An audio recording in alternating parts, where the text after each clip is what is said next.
The Thriller Zone with Dave Temple is sponsored by my good friends at The Story Factory, an entertainment company representing many of the biggest fiction and nonfiction authors in the world. Hello and welcome to The Thriller Zone. I'm your host, David Temple, and on today's 222nd episode, 222, I am very pleased to welcome New York Times bestselling author and my new buddy, Adrian McKinty. This is a long show, lots of fun, so kick back and relax. If you're on the road, put it on cruise, turn up the volume, and enjoy the ride. Adrian McKinty is on The Thriller Zone. Scooby-Dooby-Doo. Scooby-Dooby-Doo, that's a deep cut. I thought you might like that. I'm a big Scooby and Shaggy fan. I know that. Not so much Scrappy. No, I think they brought him in the 80s. Oh my God, yeah. It was. God, that's a long time ago. Yeah, it didn't work. The classic. It's funny, it's the Mystery Mobile and the whole 60s vibe. Yeah. In the reboot. That's just what they go for because they tried to modernize Scooby-Doo.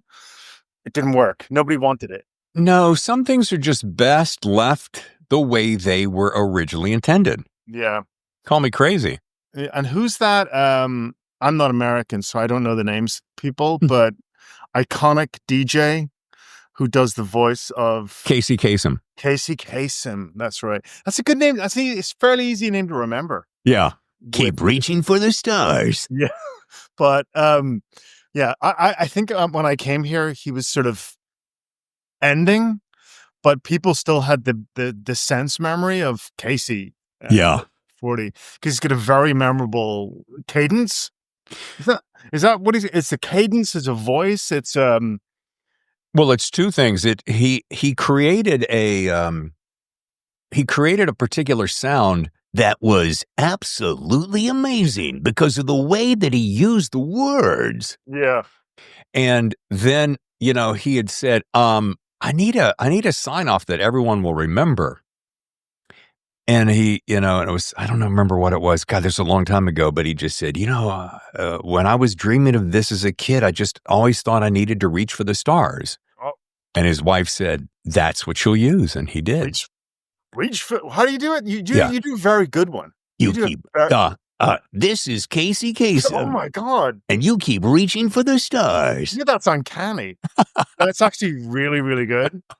It is weird though. Radio guys, especially older radio guys. I was watching 60 Minutes last Sunday, and it was it was the YouTube of a 60 Minutes segment, and I was sucked into it, or it got recommended to me on YouTube because it was about the Boneyard in Tucson. Yeah, and which I'm fascinated by. It's a place I would love to visit and see all this place. So I thought, I'll watch this. And at the end of it's a little 60-minute segment. At the end, he flies in a P-51 Mustang. I just go, oh my God, this guy's living my dream.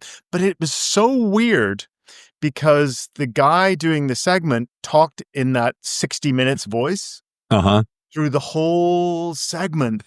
And it's like so inauthentic and weird sounding now because, people have listened to the podcast where everybody just talks normally. Right. They just use their normal voice. They don't talk in a strange, stilted, weirdo voice and that's the way the 60 Minutes guys still do. And I hadn't seen 60 Minutes for years. And the guy was going, what do planes do when they retire? They don't go to Florida, but they are like snowbirds. They go to Tucson. Yeah. Is he talking like this? Is that how he talks to his wife in the morning when he's getting, honey, are you up yet? Someone getting the coffee?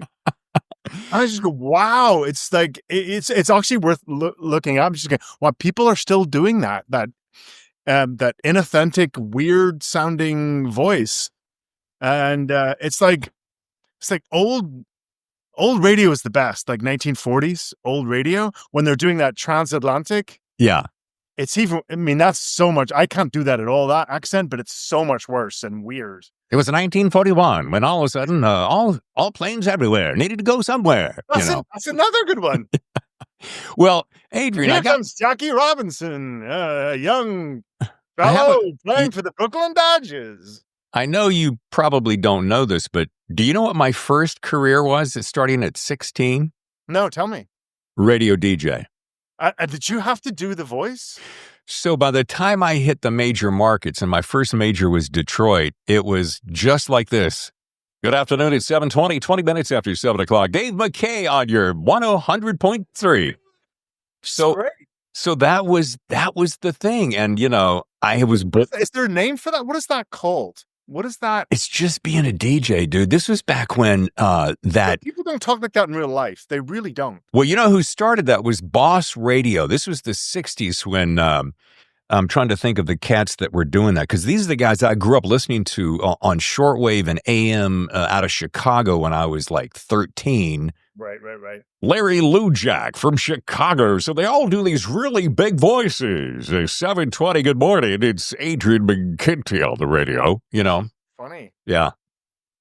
But yeah, here's a bad side effect. So then I got out of radio, went to Los Angeles to get into acting, and the voice was still there. The voice is still the same. And the guys would look at me like, you sound like a radio DJ from like the 80s. Can you turn it down? And so I had to kind of tune it out.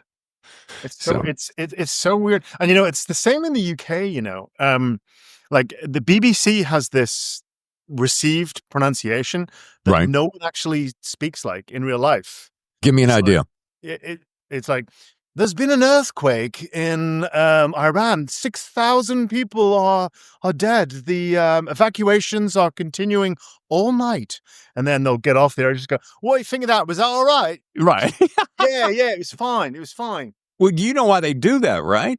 Why? It's for drama, dude. I mean, think about it. If I said, like, here's what happened yesterday. I'm sitting right here at this desk working away, and a 5.7 earthquake hit. Oh, where are you? You're in Southern California? In San Diego. So it looked like this, right? I'm like, holy shit balls, what's going on? And then all those things kick in. But if I got on the air in 15 minutes and said, so folks, 5.7 earthquake hit San Diego this afternoon, you'd go, wait, what? But if I go, just this afternoon, 13 minutes ago, a 5.7 earthquake hit San Diego, then you're like... There is that station in New York, and I don't know if it's still going. Do you remember that? Have you ever heard 10-10 wins? Dude, I grew up with that. 10-10 wins with 10 minutes, we'll give you the world. And they do that for 10 minutes with the weather and the news, and it's all the same. It's like a beloved pizzeria has closed today after 75 years. Meanwhile, a quadruple murder in Midtown. And you just go, what? It's the same. 10-10 wins. Yeah, you give us 10 minutes. Yeah. He's been flustered. That guy. Well, again, it's drama. It sells. I would say it sells newspapers, but it sells radio. And, it was part of the thing. And back in the day, this is mid to late 70s, 80s. The guys who hired me said, oh, do that thing that you do. Yeah, it's going to really kick ass on the radio. Come on. And, but we need to change your name because it's too religious. I'm like, what? Yeah. David Temple? I mean, come on. What, are you Jewish? And so it became Dave McKay. Start your day with Dave McKay. I like the rhyme of that. Yeah. But there is a Simon Templar. I don't know if you know. Oh, yeah. That's the saint. Yeah. So David Temple kind of sounds similar. It's a James Bondy type. David Temple, Simon Templar, James Bond. They all sort of similar vibe. I like that. I like that a lot. Yeah. I mean, they all have like if you notice in crime fiction, I would say that there's about 8 or 9 series where the lead character is Jack. Oh, yeah. Yeah. There's so many Jacks. Yeah. And, it must have been advice someone was given like about 12 years ago. They said, oh, you should call him Jack. It's an everyman name, Jack comes from nowhere, it might not be his real name, but Jack.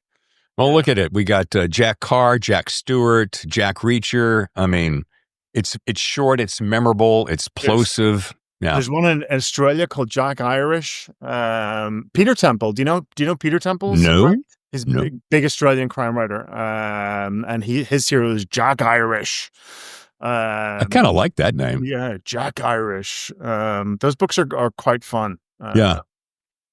Well, hey, by the way, can I get you to tilt your laptop down just a skosh so I get more? There you go. Yonkers Fire. Let's see it. Yeah. Perfect. And by the way, it looks like you shaved for me too. You really dressed up nice. I did. I had a yesterday. I had a I'm trying to think of the baseball players that have the scraggliest beards. Not the Yankees, obviously, but I had let's say a Diamondbacks in July type thing going on. Well, matter of fact, the artwork, and I'll pop it up on the screen in post here. But yeah, you had a nice little, and you probably can grow a wicked beard. Yeah. I mean, I remember one winter in Denver, because Denver's the place to grow a beard. Oh my God. One winter in Denver, I grew a fantastic, like over 6 months. I had a fantastic, this is another deep cut, Grizzly Adams style. Oh yeah. Beard. And the kids loved it. My 2 daughters loved it. They said, "Oh, you look like Santa Claus. You look like a real daddy." My wife effing hated it. Sure. She said, "First of all, you look 30 years older. Yeah. You look like a mountain man / homeless man / mad prophet." And I go, "Perfect. I was going for that. That's great. Mad prophet? Are you kidding me? That's all I've ever wanted to be." So, and eventually she won out. She said, "It's gotta go. It's gotta go. If you ever want to have conjugal relations again, it's this, bear man Sasquatch look has to go." And so I was all in favor of it. And I got so much more respect of like the liquor store and stuff like that. There's no carding anymore. Sure. There's none of that. It just go, "Oh, this guy's lived." Yeah. He probably did the hippie trail in the 70s. Especially if you had left some crumbs in it, just for character. Now he's living up in the mountains in a cabin, and he's come back into Denver every couple of years to get his supplies, and then he goes back up there. And, hilarious. Did you live in Denver for a while? Yeah. We lived there for about 7 years. And, and it was nice. It was really nice. And what? Let's see. Then did you go to New York from there? No. We were in Denver for about 7 years, and then I guess we're weak because the winters broke us. Yeah. They don't really tell you that, and the Denver Tourist Board doesn't really tell you that the winters begin in September. Yeah. And then they end in April. Yeah. On the first year you do that, you go, "Oh, wow. We had 12 epic snowstorms from September to April. It was really fun." And I've never, White Christmas. And then like by the 4th or 5th year, like the end of August, you're going, "Oh my God, we better start preparing for winter." No. Winter is coming. The only thing worse, Adrian, is Chicago. Oh my God. Yeah. Imagine. And I was there from 91 to 95. And by the last year, I was doing radio shows. And by the last year, I said, "F this, I am done." Because it starts in October, September, October, goes till about May. Because I remember I got fired from this radio gig, and it was about May. And I said, "Okay, I've had enough." When you go outside at 4:30 in the morning, because my show started at 5, and it's 33 below, and the wind hasn't started blowing yet, you're like, and people's ears are falling off. You're like, "Nah, time out." I remember like in April, like 20th, like the tulips would be coming up and the daffodils, and then we get like 30 inches of the snow. And you go, "What is this?" Like, stop. It's the High Sierra, though. It goes away, and then it comes back, and then it goes away. Yeah, it's crazy. And then, so we got it. We had enough of that. Like 7 years of like epic winters. And I thought, okay, let's go somewhere warm. And then we went to, we ended up going to Melbourne, Australia. Okay. We were there for about 7 years as well, and then back to New York City, and both great places. Yeah. Melbourne, I can't say enough good things about Melbourne. I can't say enough good things about Denver, but just things to watch out for. And things to watch out for in Melbourne are January and February, when it's like 110, like every day for like 30 days. And you just go, wow. And just going, okay. Like the rest of the year, fine. But just January and February every year, quite hardcore. And then the thing to look out for in Denver is don't ever start shoveling your neighbor's driveway, because you'll be doing that for 8 months for the next 7 years. Yeah. There's a lovely old lady that can't shovel her in front of her building. Stoop. Yeah. Yeah. Oh, no, you have to shovel. I remember the bylaw was you have to shovel the sidewalk in front of your house. So you make the mistake of, this little old lady, I'll shovel hers. Yeah. And then she's, my friend down the way, she has trouble getting around. So then every snowstorm, you're like 4 or 5 blocks. You're the mug out shoveling. You know? It's quite intense.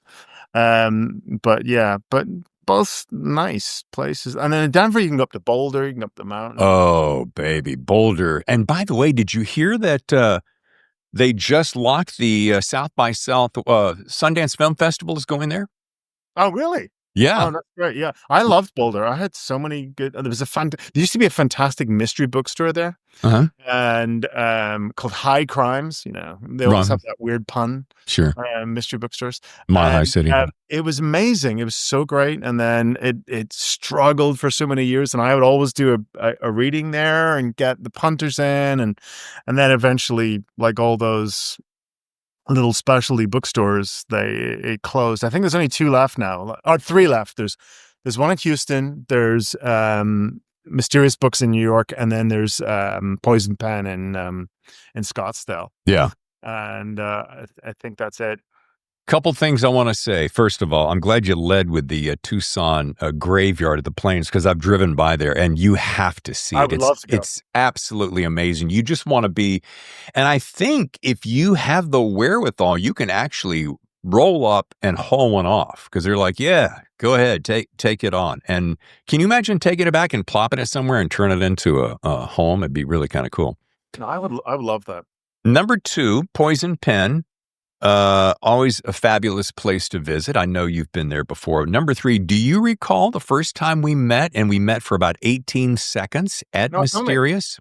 Oh, at Mysterious. It was, and I'm going to flash the photograph up on the screen during post. I was up there for Thriller Fest 2019. And I was halfway through the gig, and I knew that Don Winslow was down shooting the breeze with you. I ran through pouring rain, got there, saw Don, met you. Was I interviewing Don? Yeah, you were talking back and forth about, and I'd love to impress you with the book that he was talking. Was it The Cartel, or was it The Border? The Border. So I was interviewing him about got it. Yeah. And it was a brilliant interview. It was probably one of the best, because you could see that you guys were pals. Anyway, I'll tell you the thing. You know this. Yeah. But some people are easy interviews. Yeah. And some people are hard interviews. Don Winslow is an easy interview. You're like, you over prepare, as you always do. You have like 14 questions, and then an hour is up and you've got the number 4. Yeah. Because Don has gone on all these tangents, and he's answered other questions, and like super, super easy. And then there's some people, I've had this at various thriller fests and noir cons and stuff, where they're, super shy. They never wanted to be here in the first place. They don't want to talk about themselves, which is fine. Yeah. Then they also don't want to talk about the book, which you go, okay, now what am I going to do? Right. They talk about the writing process. They don't want to talk about their book, and they don't want to talk about themselves. Like, did you catch any TV last night? Like, how was your commute? Like, what do you do? And then you get that cold sweat panic thing. You look at the clock. Oh my God, we've only done 10 minutes. Yeah. And I had to interview a very, very famous, I'm not going to say her name because she's lovely, very famous Irish writer. And she really is a lovely person and super famous. But she is incredibly shy. Uh-huh. And it was one of those where I had to interview her and she didn't want to be there. She was, I'm going to say like agoraphobic. What is it when you're not comfortable in front of a crowd? It's agoraphobia, right? So she was slightly agoraphobic. Yeah. Of course, because she's quite famous and popular, big crowd. Oh God. And she was really uncomfortable in the green room. And then, and I was saying, it's going to be fine. It's going to be fine. It's going to be good. And then when she went out there, it wasn't fine because the place was packed full of super fans. And that one wasn't her fault at all because she's just a really private, shy person. Yeah. And we got through it. And she got through meeting all the fans, but I don't think she did another one for about 5 years after that. But okay, that's no more of those. No. Yeah, her cup of tea at all. And I don't want to play try to top you, but I have had a couple of people on here that really I was 5-10 minutes in and I said, so and so, you do realize that we have started now, right?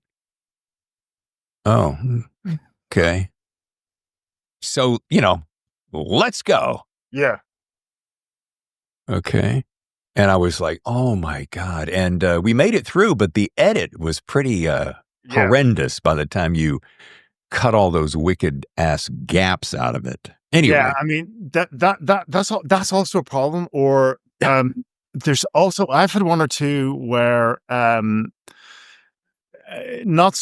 had one or two where people have come with a hobby horse that they want to talk about that. And it's an issue of the day that's troubling them. Right. And they feel this is my chance. And I just go, and I'm thinking, dude, people are here for thrillers and for crime fiction and for you and your book. They're not here to talk about X. Right. It's happening at the moment.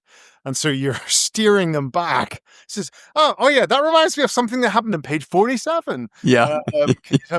Well, yes, page 47 was an important issue, but an even more important issue is, oh my God. Yeah. Yeah. Suing them in every time. And just go, wow, but that's, in my experience, that's about 5%. And the nice lady from Ireland, that's another. Most people, I think, are in the fat part of the bell curve where they're just completely normal and great. And Don Winslow is one of those where it's just he's puts you at ease. He's totally relaxed. He's comfortable in front of people. I think his mother was a school teacher. Yes, librarian. Yeah. So.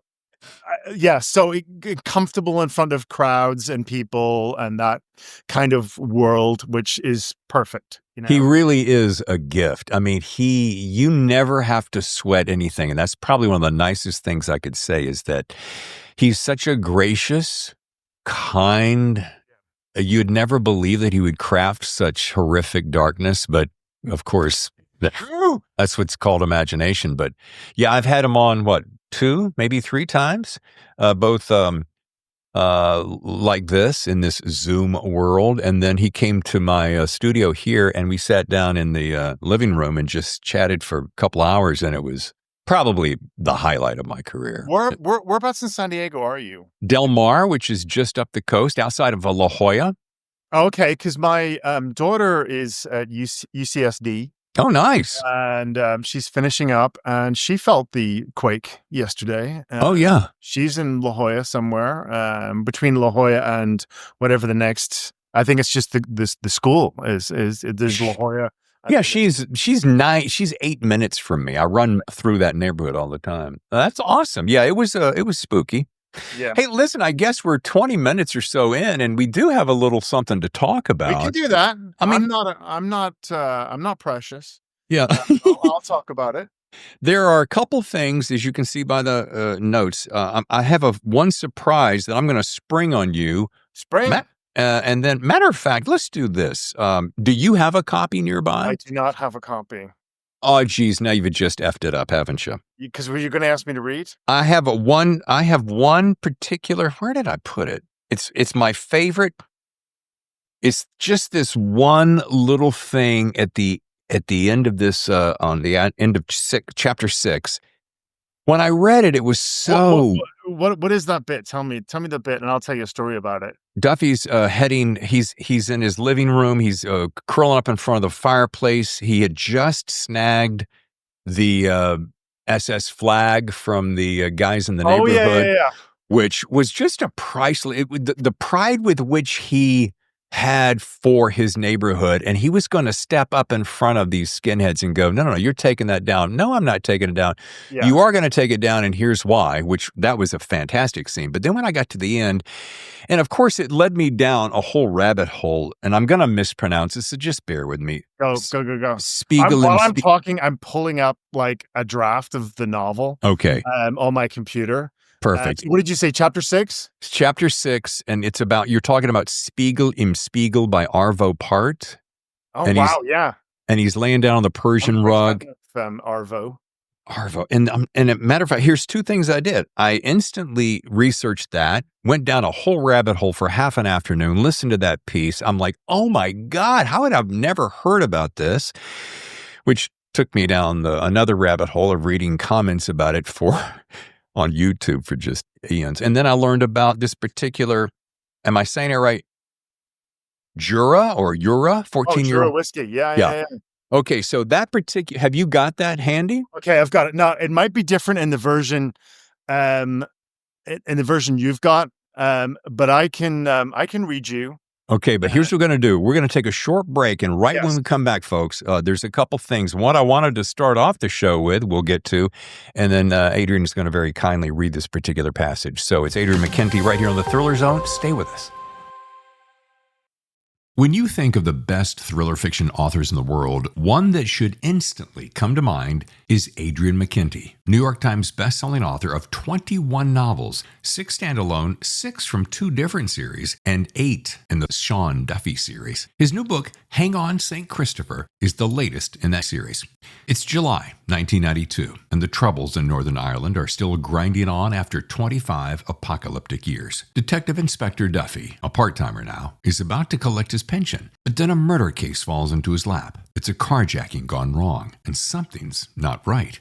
In fact, the victim was an IRA assassin, but who hit the hitman and why? This is Duffy's most violent and dangerous case yet, and the whole future of the peace process may depend on it. Based on true events, Duffy attempts to bring a killer to justice while keeping himself and his team alive as everything unravels around him. Don Winslow, New York Times bestselling author, says Sean Duffy is a character you will never forget. Order your copy of Hang On, St. Christopher today, wherever you buy your books.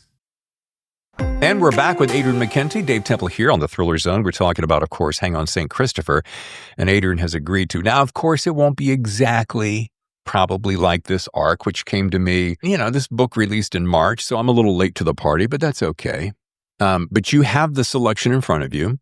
Yes, I've got the first draft in front of me, so it might be a little different from the arc, and it might be a little different from the final version. But I can read this bit, and what's happened is that Duffy has got himself into some hijinks after a year of being retired and doing nothing, and he's enjoying the vibe of everything that's just happened in the last 3 hours. A ridiculous series of events have just happened.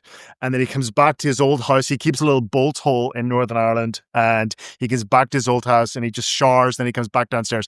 And as I read this, my accent is going to get pure Belfast. Perfect. That's the way I read in my head. So I've been out of Ireland for 30 years in Australia, America, lots of different places. But when I read, I go straight into North Belfast. Perfect. It's all you. So here we go. Duffy goes downstairs. The music and the smell of the turf and the taste of the 14-year-old single malt Jura. I got into the sleeping bag. Yeah, in Scotland, I was safe. I was a different man, a postmodern man with the postmodern sickness. La chair est triste et j'ai lu tous les livres. Anime, Weltschmerz, call it what you will. And that world of garden centers and hardware barns, that world of order and safety, the fate of men was to grow fat, old, complacent, reactionary, and eventually to die. But that was there, on that side of the Shach, but not here. Things were different here, on this side of the water. Here I had purpose. Here I had a case. A murder case, I said aloud. Arvo Pärt, whiskey, Nazi flag burning in the fireplace. Perfect. And I couldn't wipe the silly grin off my face as I drifted over into sleep. Oh my God, that was even more perfect than I had hoped. Was that close enough to the actual version? It was almost identical, Adrian. Oh, right. Almost identical. Yeah, just for some reason, for whatever reason, that just captured me. I was there, all those different influences. Maybe it's because back in the day when I'd get off a radio show, I'd go home and I'd put on, my thing was I'd put on a fireplace. I lived right there in Lakeshore Drive, put on Miles Davis. Oh God, yeah. Stare out the window. I was on the 40th floor, so I could see all of downtown and out to O'Hare. And it was just, I was there in that kind of a mindset with you. You're a great reader too. I love that. And Miles and Coltrane going together, that works. While we're on this, and this is perfect timing because I'm going to run some words by you. Okay. And I purposely did not look them up, and I don't know a lot of the different phrases from Northern Ireland. This will be a good game because we'll see here if I'm a complete fraud. And I just looked up a bunch of fancy words and put them in, and I actually don't know what they mean at all. So this is going to be good. This will be a good game. This will uncover whether I'm an imposter and a complete hack fraud. Well, one you used already in the conversation so far, and you said peeler, and I want to know the difference between a peeler and a slabber. Okay, well, I'll tell you what I'll tell you what the etymology is. Okay. So Robert Peel invented the police force in Britain in 1841, but people also don't forget that he also invented the Irish police force like 2 or 3 years later. He was the Home Secretary. And so for some weird reason, so Robert Peel, so in Britain, in London, they're called bobbies. There's the bobby on the beat. What are we going to do? Someone's stolen me bicycle. Call the bobby on the beat. So the bobby on the beat, Robert Peel. And in Ireland, for whatever reason, they became known as peelers. So, here come the peelers. Oh no, what we're going to do? We've caught all the stolen goods. And I like the way in the English example I gave there, the person was the victim of the crime. Yes. And in the Irish example, they were the perpetrators.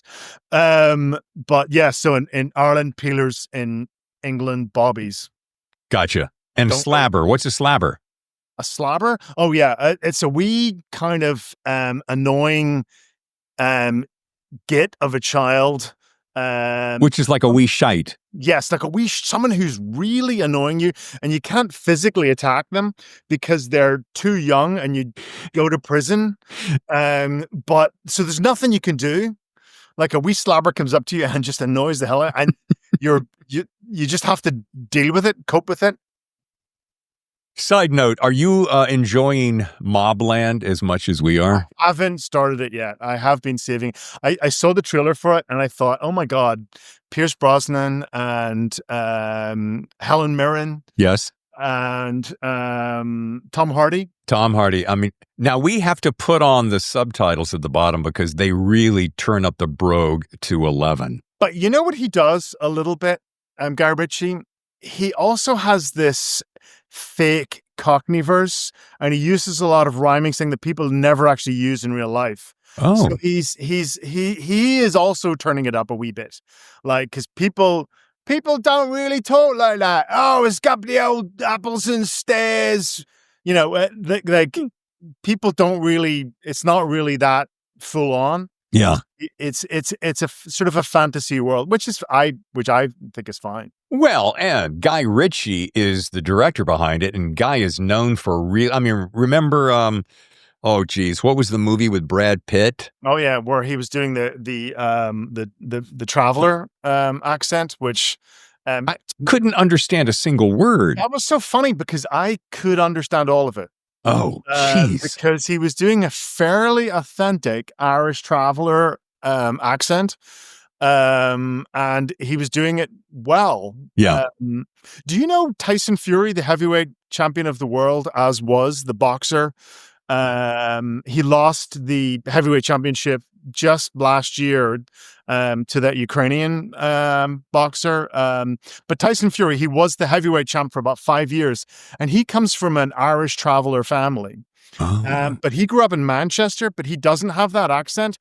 But his mother, who is from Belfast, does. Yeah. Her Tyson Fury's, it's like her and Brad Pitt could have a conversation. It'd be like Close Encounters when the alien is talking to the guy playing the organ. Yeah. Like, we couldn't really understand it, but they can understand each other, you know? Yeah. So yes, I could follow that one. He was actually I have to say, he was doing a good job. Yeah, he nailed it. All right. Here's another one. Shufti. Oh, just a wee shifty? Was the word wee before it? No, I don't remember, but I just wrote down shufti, not shifty, but shufti. Yeah, wee shifty. It's like a wee move, a wee play, a wee. It's like something sneaky, untoward that you're up to. I'll just take a wee shifty around the corner and see what's going on. You know. If you're sneaking out for a cigarette break, and you don't want people to know, she's I'm just going for a wee shifty outside, just to stretch my. And your wife's going, "You're not smoking again, are you?" No. I don't have a pack of cigarettes hidden under the tin cans. Right. Not true. No. Gutties. Oh, sneakers, training shoes, runners, some people would say. Yeah. But Gutties is pure Belfast. Yeah. Where did that come from? I don't know. Okay. Catgut something was the bridge. I don't know. But Gutties. Because what is the word for boots? Not Wallies. Wellies. Yeah. Wellies. Yeah, Wellies, right? Because that comes from General Wellington. Okay. Field Marshal Wellington. That one makes sense. Sure. The etymology of gutties, I can't figure that. Okay. Well, the wife and I love anything British on television, so we're always loving these. Now, when I saw the word clocked, I thought it meant like punched, like I'm going to clock you, but you have it a different word, don't you? Yes, I clocked that the room had changed. I clocked that the vibe had changed. It's you completely see it. Okay. Like you really see something. I clocked that he was lying to me all along, that he was the guy, that everything he'd said up to that point was untrue. I clocked it. Got it. Who's that crime writer? Starship Troopers. Science fiction writer. Heinlein.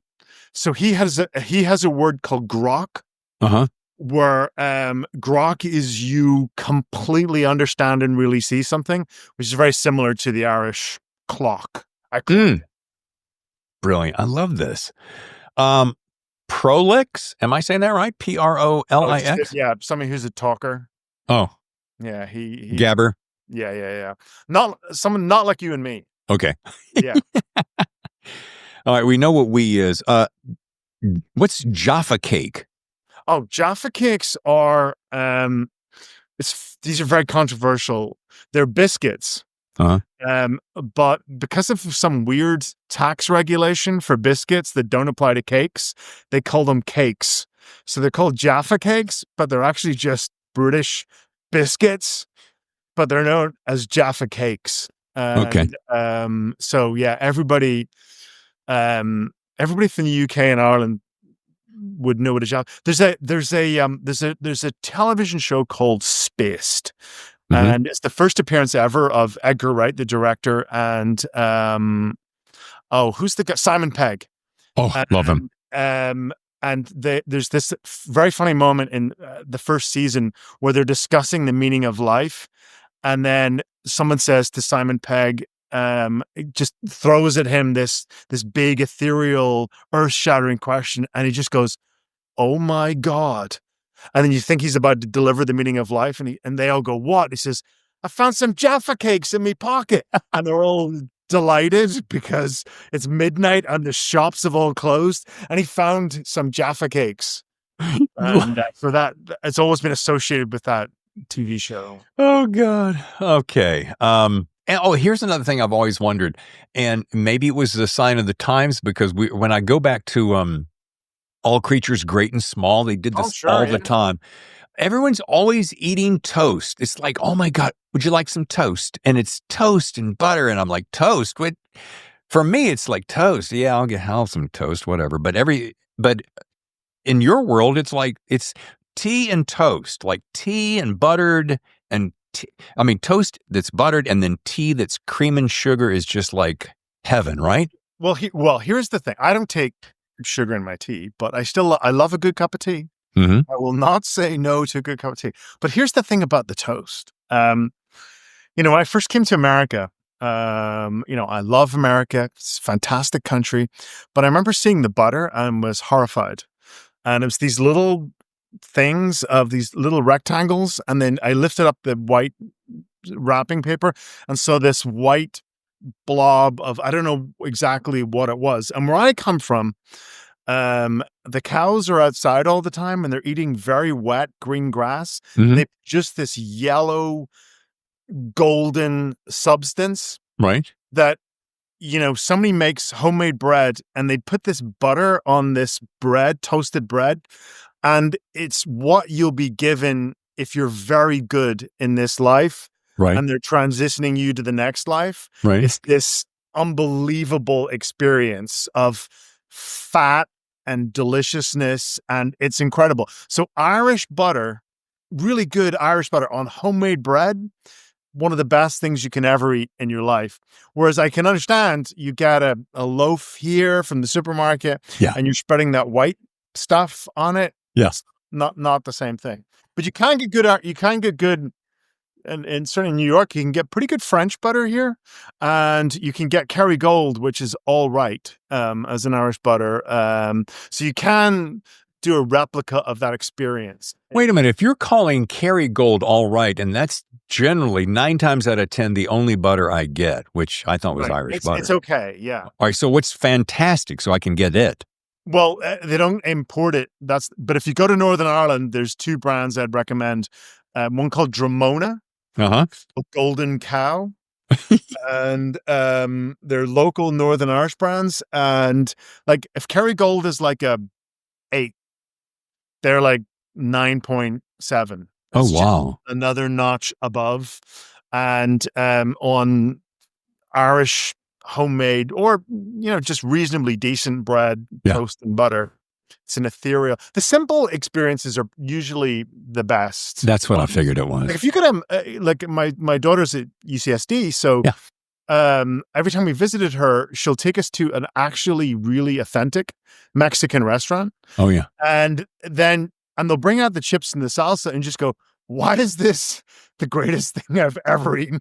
And what's happening? Yeah, how this is the free stuff at the beginning of the meal." These people are eating like kings and they don't even realize it, Yeah. Because the simple thing that's just second nature to them is like, wow, what the hell? Well, she probably would love Roberto's, which is authentic here. And there's one right halfway between she and I. And then the other is Las Olas, which is Don's favorite place, which is where we grab lunch right there across the ocean. I mean, it's 30 feet from there. Anyway, all right, last one. By the way, I got to finish this on tea because this is a funny thing about tea. My wife drinks black tea, which I can't drink, but I'll put cream in the tea, and I absolutely love it. And then I feel like I'm in London drinking, and lovely. But I never put cream in my coffee. No, I don't either. I have black coffee and milky tea. Yeah. I have a lot of friends who, well, it's also quite weird because here's the two little weird things. In New York, a regular coffee, if you go into a bodega and get a regular coffee, I learned this. They'll give you coffee with cream and 2 sugars. It's a regular coffee. In the little Greek cup. Yeah, in a little Greek cup, that's a regular coffee, which is really weird because if you're in an ambulance or if you find yourself, unfortunately, in an ambulance or a hospital situation in England, that's the tea they will bring out for you. They'll bring you out tea with milk and 2 sugars. And because that's like the standard, oh my God, this person's in trauma. How can we save them? The only thing that can save them now is a nice cup of tea. And they bring you out a tea with milk and 2 sugars, and then usually some biscuits. And then every British person calms down. Right. Oh my God. Everything is fine now. It's really funny. I read a lot of World War II sort of histories and memoirs and stuff like that. And I read this really funny one. It was unintentionally funny. It was like Andrew Roberts' biography of Winston Churchill, and they were talking about rationing. It was like 1940, the height of the Blitz. You know, the U-boats are torpedoing all the ships coming into England. Everyone's stressed. And the civil servant comes up to Mr. Churchill and he goes, Mr. Churchill, we're running out of tea. We're going to have to do the tea ration. And Churchill goes, no, we can't cut the tea ration. Morale will collapse. That will be so the bombs falling on people, that's fine. The fact that the Wehrmacht is just waiting 20 miles away across the channel, fine. The fact that it's raining every day and everyone's miserable, fine. They can survive that. But if we cut the tea ration, that's the end. So they don't cut the tea ration, because people have just said, okay, we give up. We can't cope now. Oh my God. It's so funny. It's hilarious to me. I mean, I love coffee more than anything, and probably my favorite is Italian espresso. But I don't know that if I'm in an ambulance heading to the hospital, that's going to bring me back. Well, there's a bit. There's a bit in the Duffy book. Maybe I cut it, but because you have the galley. But there's a bit in it where somebody comes to his house. I can't remember where exactly this is, but somebody comes to his house, and Duffy doesn't want him to be there. And so he doesn't offer him a cup of tea. Yes. And that's this unspoken thing between them. Yes. The guy's just going, what's going on? How come I'm in the house and I haven't? And Duffy is like just going, he's starting to get really stressed because he hasn't offered this person to just be there a cup of tea. And they're talking for like another 9 or 10 beats, like half a page dialogue. And then finally Duffy cracks. He can't take it anymore. He goes, oh, would you like a cup of tea? And the guy goes, no, okay. And Duffy has to go and make him a tea because in Northern Ireland, especially, you can't not offer, even your worst enemy, you can't not offer them a cup of tea. You just have to do it. All these social pressures, you just have to offer the tea. And then they can say no if they want to, but you have to do it.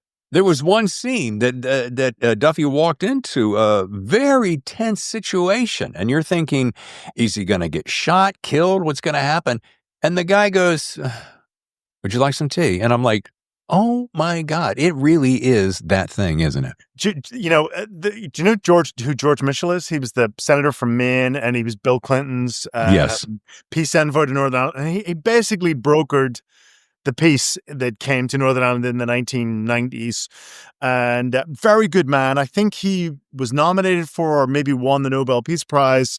And I remember reading his memoir, and there's this really funny bit in it where he's talking to his wife and she's going, well, how's it going, honey? Because these are hard-headed people who've been killing each other for 25 years, hate each other. It's these crash of worlds views. And he just goes, and his wife's on the phone to him. She's back in Bangor, Maine, and he's in Belfast for the 400th day of negotiations with the rain falling down and these intransigent people. And she goes to him, well, what's the worst part of it, honey? Tell me, George. And he goes, the worst part of it is all the cups of tea. I've had 14 today. And because every time he would go to somebody's house, or a new delegation would come in, they would offer tea, and he would, and if he refused it, it'd be a huge diplomatic faux pas disaster. So he had to have. So he's on his 14th cup of tea, of the day. Yeah, staving off disaster, and he can't stand it anymore. And he says, "Just George, just 3,000 more cups to go, and you'll broker." And he does, and he brokers the peace process, and saves the day. The fascination, obsession, religion of tea has always cracked me up. And is there now my wife buys a very particular, very fancy schmancy. It's a two-name. Twinings? No, hang on 1 second. Hang on, because this is going to kill me. Sure, tell me. What's the name of that tea you buy, the fanciest? Harney's. You'll probably Harney and Sons. Oh, Harney and Sons. Yeah. I've seen. I haven't tried that. Okay, I haven't seen that. Yeah. Well, she gets all these different fancy schmancy, and I always try to act like, oh, this is really the top notes on this is spectacular versus this one over here. But no, I don't know anything about tea. I can't do a tea, but I can do a whiskey. I can tell Scotch from Irish, and I can tell various different types. That's what lost me in the West Wing. There's this moment I was a huge fan of the West Wing. Yeah. And I loved that show, and I loved Aaron Sorkin's dialogue, and I loved all the cast, and especially I was a huge fan of Toby. Do you remember Toby? Oh yeah. The moral center of the show, and he always had these fascinating. I love that stuff. He had fascinating moral, and nobody else was bothered by it, but drove Toby crazy, and I loved that. But then there was this terrible, terrible moment in the West Wing when these are all smart people. And then they say, we're going to meet the British ambassador, and he's a genius. He went to Oxford, has a PhD from Harvard, and he's this man of the world who's traveled in India, and he's this peace broker. And then I think it's Toby meets him at the bar, and he goes to the bar, and at this very, very fancy function at this very, very fancy bar. And Toby says to him, well, what are you drinking? And this guy, Lord John Marbury, says, well, I don't even know if they'll have the whiskey I like. And Toby says, look, there's 34 bottles of whiskey. It's a very fancy bar. And then he says, this is the moment that lost me. He says, well, I like a 16-year-old Islay. And every Scotch whiskey drinker in the world is going, oh my God, it's Islay. It's Islay whiskey. You don't say the S. And not only did the actor not know, the actor playing Toby didn't know, and nobody on the set knew, and the director didn't know, and Aaron Sorkin didn't know. And then they keep talking about this Islay whiskey all the way through and I just thought, I'm done. I'm out, because before I believed in this universe, I believed all these people were real people, and it was, they were, and now I just thought, no, they're all actors. They're all stupid actors. Oh, memorize lines, and they say the lines, and it was all the reality was destroyed because of this Islay whiskey. Islay. I was just going, forget about it. It's like when you have an English actor pretending to be an American. Yes. And English people always say, for some reason, I don't know why, they always say Madison Square Gardens. I don't know why they do it. It's not, it's not no S, right? Yes, Madison Square Garden. Yeah. We know that. Yeah. Every American knows it's Madison Square Garden. You've seen a Rangers game, Knicks game. Bucks. One garden. Yeah. Yeah, one garden. But all English people say Madison Square Gardens. And then to hear an English guy doing an American accent and say, yeah, we're going down to Madison Square Gardens to see the fight. So, what's that? What's Madison Square? What are you talking about? Dude, your attention for detail is so good. I do beg the question, because you mentioned several different whiskeys, and I know whiskey's a big thing. what's like just rot gut, and then we'll get on with an actual interview maybe. What's the real rot gut, and what's like the best? Like if someone said to you, hey, I want to get you a bottle of whatever you want, and you can have anything you want, does not matter the cost, what would it be? Well, what I would pick for me, I would not pick for other people, because I've gone down a dark path into some weird stuff that I don't think other people would like. So I'm a really huge fan of very, very peaty whiskeys from the Western Isles of Scotland. So from Mull and Islay and Iona and from Jura. And I don't think most people would like that. But a really good one there is Lafroig, if you want to try it, or the less peaty of the Bowmore is the Bowmore. I think they're both. I would be totally happy to get a bottle of Lafroig or Bowmore. But if you were just going to try, I think Johnny Walker do exceptional blended whiskey, and that they've got a guy there, and he's their chief taster and blender, and he takes all the peaty whiskeys from the Isles, and he takes all the Highland single malts, and he takes all the Lowland single malts, and he blends them all together, and he makes this, I think, fantastic blended whiskey for everyone called Johnny Walker, and he's been doing it successfully for like 150 years, like the new guy. Yeah. And I think Johnny Walker is completely acceptable. And it's not expensive. No, there's and if I'm recalling it right, there's a black, a red, and a blue. The blue is the really top dog, and someone told me that there is not that significant difference between the three. No, I've had the blue, and I've had the black and the red. Black and the red are completely fine. Yeah. To go back to the West Wing, though, there was a very funny moment in the West Wing when who was this chief of staff? What was his name? Do you remember? Fantastic actor. He was Leo.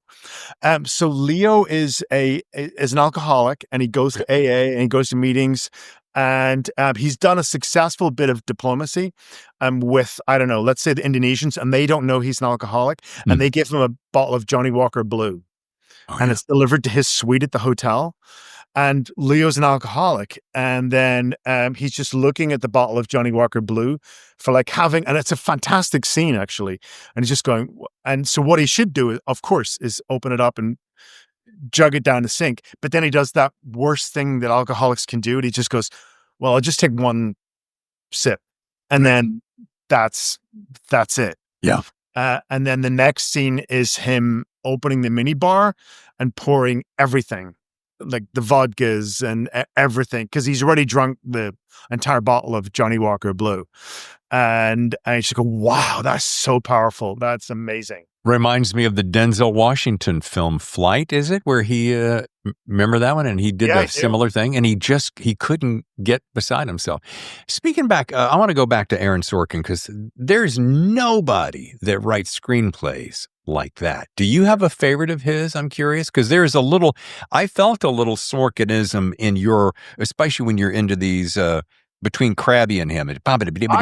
Here's an interesting observation, perhaps. I like the screenplay for a film I don't actually like that much, The Social Network. Oh, yeah. I don't really like The Social Network because I hate all the characters. Yeah. Like they're all loathsome, privileged, awful kids who became loathsome, privileged, awful people. Yeah. And they act awfully throughout the whole thing. But as a screenplay, yes, it's perfect, because the screenwriter's job is to give you that world and deliver them, and he does, and it's brilliant. So I love that screenplay and his craft and art and skill, but I don't love the film. Yeah, no, I cannot disagree with you, because they're all loathsome, and there's no arc to them. They don't evolve and progress to anything likable. You think at the end when they're having that meeting in the lawyer's office, they will have changed, and they haven't. No, they're all scumbags. Yeah. At the end, and you just go, well done. You've given us this world. I never want to watch this film again. Right. I get it. Congratulations, but I'm out. Were you ever a fan of Newsroom with Jeff Daniels? I did like that show. Yeah. He killed it. I would listen to some of the behind the scenes, and they would talk about how the volume of words they had to memorize. Oh, that volume, and they would shoot a lot of those scenes in single or double takes. And then sometimes Aaron would show up the day off and go, I need to change this. And they're like, bah! Just the single take walk and talks where it's, I don't know how they did it. I mean, actors, obviously, they're different brain because they memorize all these words in dialogue. So it's not like you're memorizing a speech. Exactly. And they have to walk down a corridor. Yep. And turn around and hit all these marks. And wow. And it's usually in a oneer. Wow. Have you seen, I love all this riffing. Have you seen Adolescence? I have not seen that yet. Okay. Just stop what you're doing tonight. Okay. Put down the tea or the whiskey and commit to just one episode. Every show is one take. Wow. Every episode is one take. And being a filmmaker, closet filmmaker as I am, I know how hard it is to create the way the camera moves and never stops. And you know that if you're 10, 15, 20, 25, 30 minutes in and some guy goes up on his line, cut, and you got to start over again. It's madness. Watch it. You're going to be amazed. And I can think the only other creation that has done that perfectly was Birdman with Michael Keaton. Yeah, I like that film. And a lot of people are saying, oh, what happened? Nothing happens. A lot happens. Are you kidding me? It's brilliant. He walks through Times Square naked. Yeah. A lot happens in that. The ending of that movie was brilliant. Yeah. Well, we haven't covered a whole lot. We've run out of time, kind of. I can keep going. I do want to say, there's so much about Adrian, folks, if you don't know. I mean, where you grew up in Belfast and the Troubles, I know that you've had quite a life of stories, bartender, teacher, this, that, and the other. Most people are familiar with the Uber driver story, and I thought to myself, okay, author, bartender, high school English teacher, was any one of those jobs kind of perfect for crafting a world of storytelling? Kind of, yes. I remember when I worked bar, especially if you work that midnight shift. Yeah. Wow. The characters. Sure. I mean, you're doing midnight to 2 a.m. And the people who are in the bar then, and they open up and they tell you their stories. And a lot of times you're thinking, dude, you need a therapist. You are the therapist, though. You need a priest or a therapist or something. You just go, but okay, I'm here. And especially when I was a kid and I did all those, and I was like 20, 21, and 56-year-old guy would come in and he's watching the Knicks game or whatever, the game ends and he's still there and everyone else has left. And then he'll lean across and just goes, thinking about leaving my wife. And if you just go, I'm not qualified to give you advice on this matter. And then he'll tell you the reasons. And then there's 1,000 stories like that.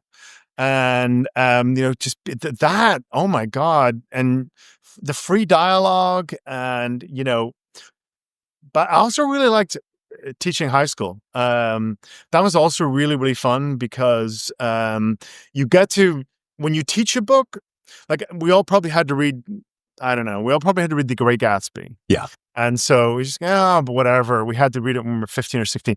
But if you're teaching The Great Gatsby, you really read it. Yeah. And you really understand it. And then when the kids ask you questions, then you actually know the book like really well. That was fantastic. I'd never had that experience of really knowing a piece of literature like, because I didn't do English in college. I was a philosophy major, so I'd never really went deep into into an English literature text like that before.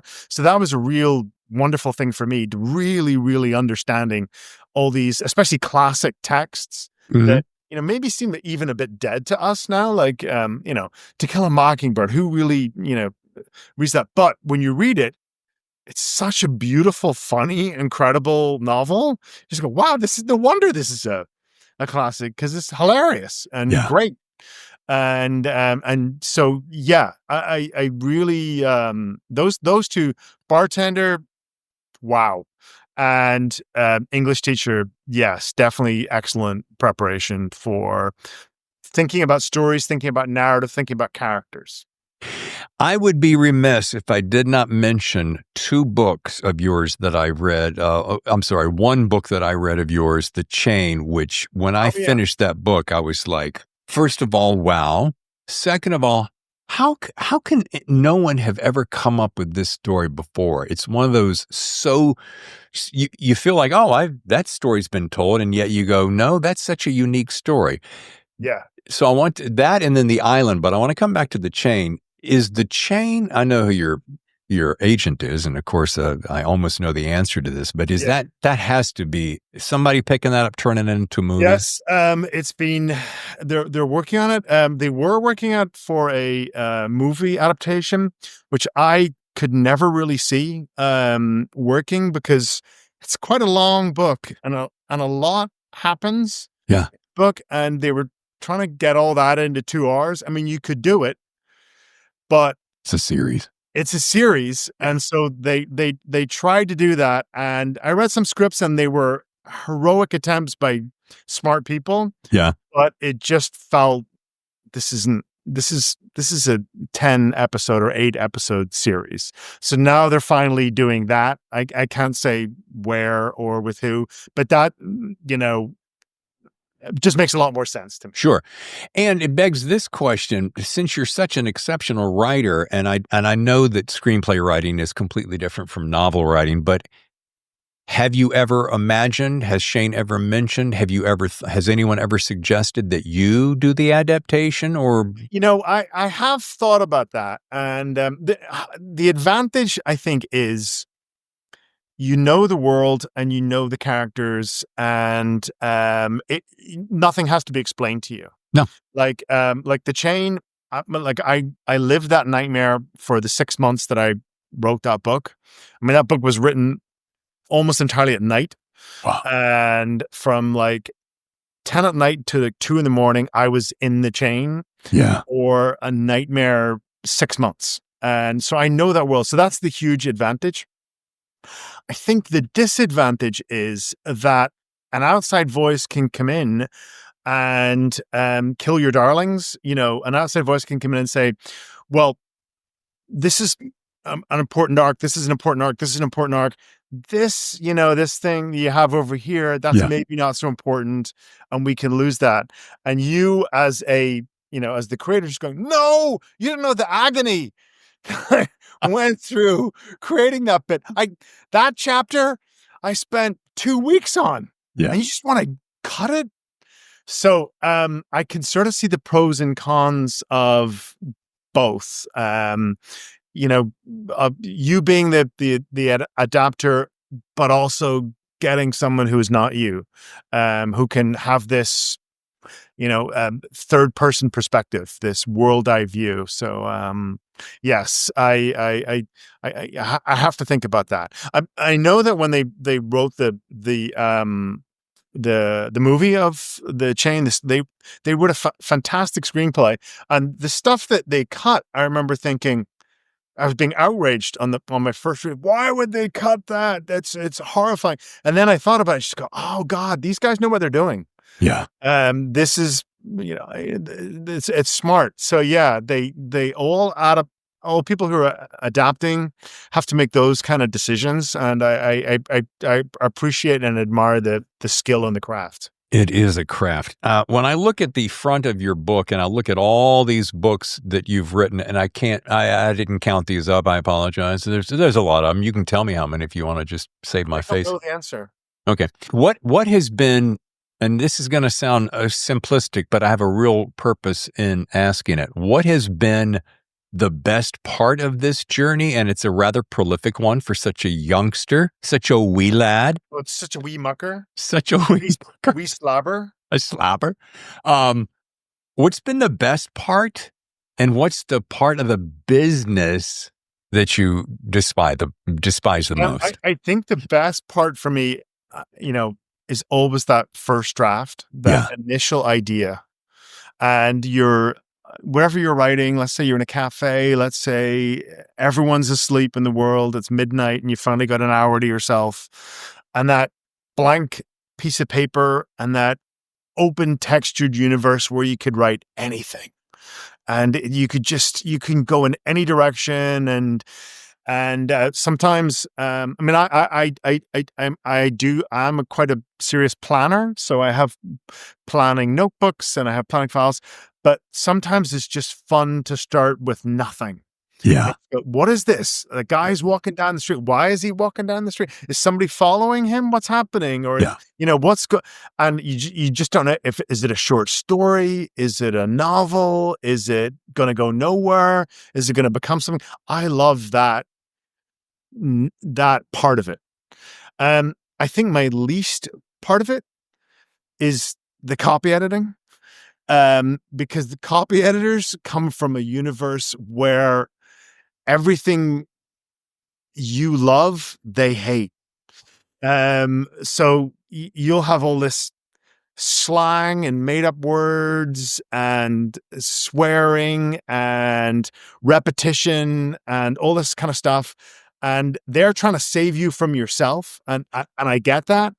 But they're so and they're a cold, hard breed, the copy editors. You can't, you get on the phone with them and they're just going, they in another life they would have been Victorian librarians. They and the moral certainty of what they're saying, just go, no, I'm sorry, you said that word, you can't repeat that same word 3 times in a page. And just go, well, Hemingway does it. And they go, you're not Hemingway. And you just go, oh, harsh. Okay. I'll think of a synonym. I'm sorry. I won't repeat that. So that I always found that the editing, I don't mind because, it's a collaborative process, but those copy editors, I've always ended up with stern, tough, hard-nosed copy editors, who take me to task for my untutored writing and grammatical skills. Maybe a sentence and a verb? Yeah. What, are you in Germany? You can't do that. In the English language? Did you have any education at all? Why are you doing that? Well, I like the way it's... No. Not a little brown, you don't. You're not getting away with that. Not on my watch. Not on my... Well, as I wrap, I always ask my guests this one piece. I always end with this question, and I know that you're going to have a dandy one. What is your best writing advice for aspiring authors? It's a very, very simple piece of advice. There's an entire universe conspiring against you to make you not finish. Your kids, your job, time, money, exhaustion. The evil forces out there don't want you to finish that poem, that short story, that novel, that novella, that screenplay. They just don't want you to finish. Yeah. And so your job is to defy the evil forces and finish it. And that's your victory. And it could be a rough and ready, horrible first draft, but that's fine. You save it in the edit. You do a second draft and a third draft and a fourth draft and 10th draft or whatever, but you've already won when you've finished. When you've done the short story, when you've done the novel, when you've written the song, you've written the poem, you've triumphed over the void, over nihilism, over entropy. You've won. They're trying to stop you from doing it, and you've done it. So finish it, whatever it is, whatever you're working on. And it's not going to be perfect. It never is perfect. And that's what stops so many people. Like when I do writers' workshops, people just go, "Oh, I gave up because, I know it's not very well written on the first page." And you just go, finish the story, get to page 4, and then go back and do the rewrite. Yeah. And maybe you'll lose the entire first page. Maybe the whole first page will go. Doesn't matter. But just finish it, and then save it in the edit. Star Wars was saved in the edit. Yeah. Like George Lucas made Star Wars, and he showed it to his best friends, and his best friends were Francis Ford Coppola and Steven Spielberg and, all those guys at UCLA and USC. And they looked at Star Wars and they just say, "George, this is a disaster. You're going to have to find another line of work. Oh my God, have you shown this to Fox yet? Because they're not only going to not accept this, but they're going to hunt you down and put a bounty on your head. You're going to have to go into the witness protection program." And that was Star Wars. And then him and his wife, Marsha Lucas, they went and they fixed it in the edit. They didn't shoot another square inch of footage. They just fixed it in the edit. And that's the thing. Finish it. Do your horrible first draft. Don't worry about it. Show it to some people. They'll laugh at your first draft. Fix it in the edit. Yeah. And you get the last laugh. You can't fix what you don't finish. You absolutely can't fix. You can't fix a blank page. Right. But you can fix 4 or 5 crazy pages of a short story that's trying to be birthed into the world. Well, folks, hang on St. Christopher. If you're a Sean Duffy fan, maybe new fan like myself, you're going to love this. Your buddy Don Winslow says Sean is a character you'll never forget. I have to agree with that. Very wise man. Very wise man. Yes. So charming. And folks, you want to learn more, go to adrianmckinty.com. Adrian, Ryan Coleman, our mutual friend, said, "Dave, you're going to love this conversation with Adrian. Just bear with me. You're going to love it." And he was right. This was fantastic. It was all my pleasure. All on this side of the screen. Yeah. All my pleasure. I have a real hankering, which is Southern, my roots, a hankering for a tea and some of those Jaffa cake. Have it. Is there in your neck of the woods? There's a World Market, I believe, in La Jolla, and I think they might have Jaffa cakes. Okay, check it out. But a British store. There must be some sort of all things British. Right. Lovely. Would you like some Jaffa cakes? You've got to go up? Yeah, we've got Jaffa cakes. And we've also got these lovely tea towels with the keen on them. Would you like some of those? I didn't ask you, are you a fan of Zabar's? I love Zabar's. Yeah. And Zabar's and what is it H&H? Best Bagels? Bagels? Yeah. When I was doing my morning show in New York City, my driver would drop us off at 4:00 when they were making those things fresh. I'd walk in with a bag of bagels at the studio, and I was everyone's hero. There is no better bagel on the planet than the everything bagel from H&H. I completely agree. I was recently in Montreal. Uh-huh. And the last 6 months I was in Montreal, and for years Montrealers have been talking. Says, "Oh, you've never had a bagel. You've never had a bagel until you go to Montreal." Yeah. Oh my goodness, it's the best. So I finally went to Montreal, and I had these little horrible Montreal bagels. I said, "Are you kidding me? You've been gaslighting me for the last 30 years about these Montreal bagels?" Yeah, how does this compare to a Brooklyn bagel? Yeah. are you out of your mind? And just go, no, it's delicious. It's wonderful. And you just go, is it? Yeah.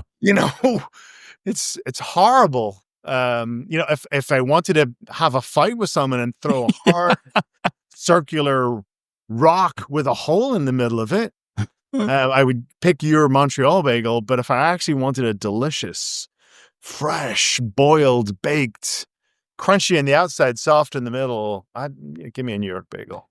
And are you a schmear or a butter? Oh, I'm a schmear.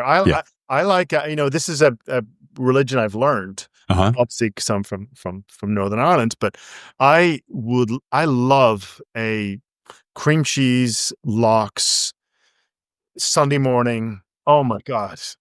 Blood onion and capers? I'm not a caper guy. Okay. I never got into the capers, but oh my God, I love it. It's fantastic. I'd never had a bagel before I came to America. I'd never had Mexican food before I came to America. What else? I never had Southern food. I'd never had a biscuit. Oh, buttermilk biscuit? Yeah. With gravy. And I remember the first time I had a biscuit and gravy, I just looked at it really suspiciously. Yeah, it looks like vomit.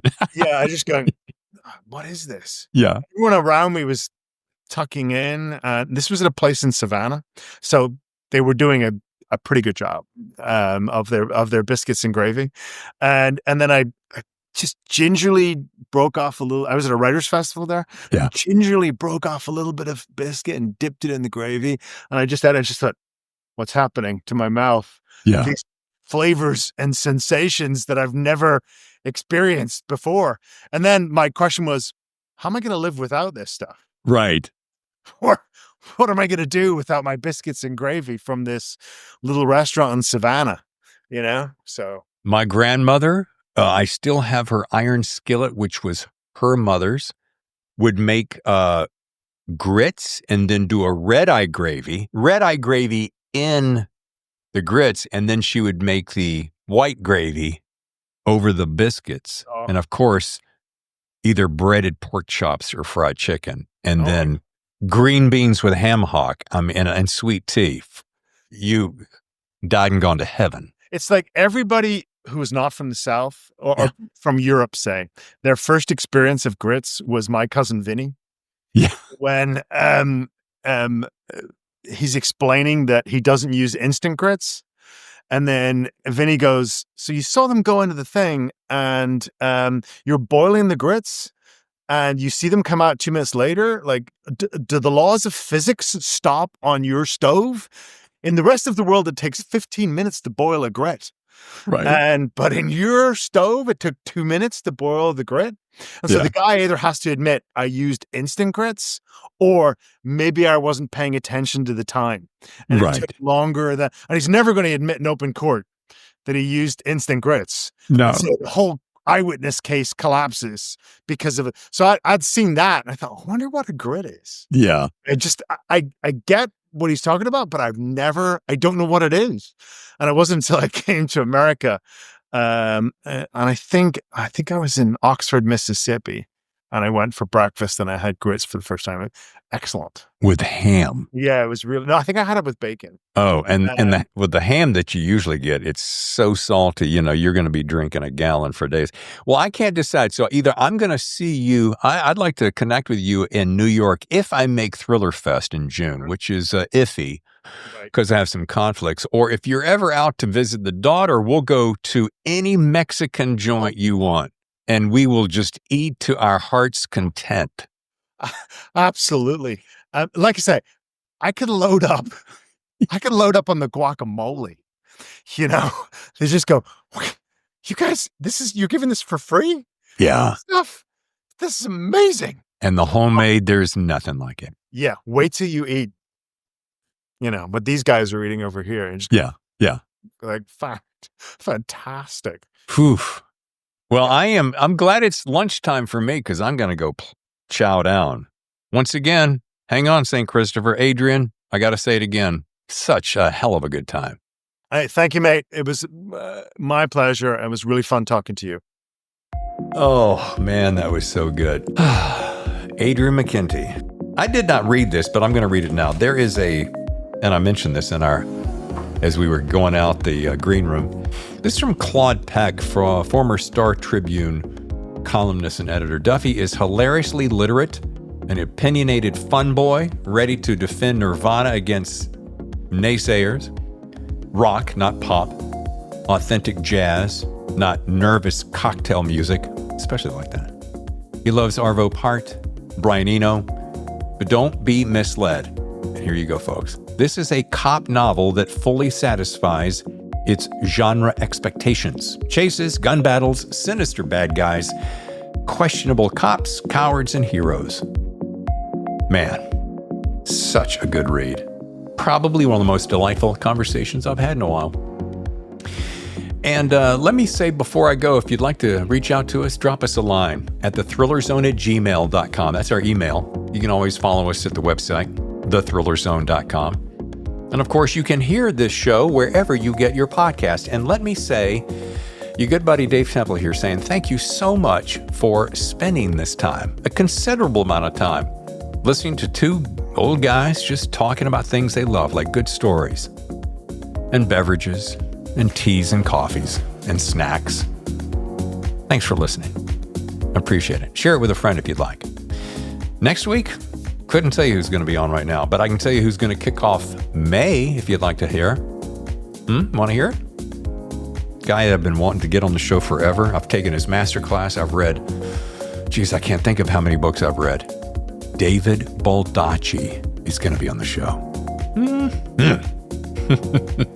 Be sure you listen. All right, I'm out. We'll see you next time for another edition of The Thriller Zone. Your number one podcast for stories that thrill. The Thriller Zone.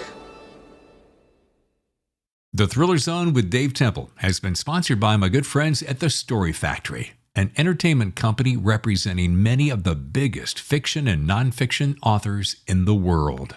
Okay, before we go, I have a special announcement. Many of you have asked if you could promote your books on The Thriller Zone, and the simple answer is yes. As you have heard over the past 3+ years, numerous authors have exposed their latest books on this number one thriller podcast. And the bonus? They have found solid success. So for the month of April only, if you'd like to promote a current or an upcoming release, you can do so right now. Just reach out to me at thethrillerzone.com/contact. Go to our website, thethrillerzone.com/contact, and just give me your 60-second commercial script. But just know these prices are going away, likely to never return. Again, that's the month of April only. You can run an ad of your current or upcoming novel for only $295. So if you have a book recently released, or you're going to release it in the near future, contact me again at thethrillerzone.com/contact for this limited time offer. And soon, your book will be in front of millions of listeners across Thriller Zone Nation. All right, that's it. Hope to hear from you soon, and good luck.